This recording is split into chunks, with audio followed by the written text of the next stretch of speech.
therrjet, rrahjet, ulja e rezultatit në mësim, ngacmimet, droga, alkooli, duhani e krejt këto fenomene vinë si rezultati mos prezencës namazit. Nëse prindi falet dhe fillon ja mëson namazin fëmijët nga fillimi, s'ka problem. Çfarë aspekti produktiv i sjell fëmijët namazit? Këto probleme o vëllezër që ne po përballemi me përditshmëri në për shkolla, para shkolla, mos respekti i prindërve nga ana e fëmijëve. Ku e ka fillin, ku e ka zanafillin? Prapë te namazi. Allahu xhelle xhelalu çfarë po thot? Eqimis salat, falë namazin.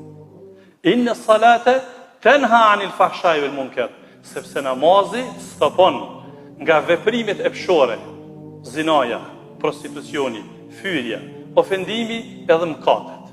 Llogarit fëmijët sa hajri bën kjo.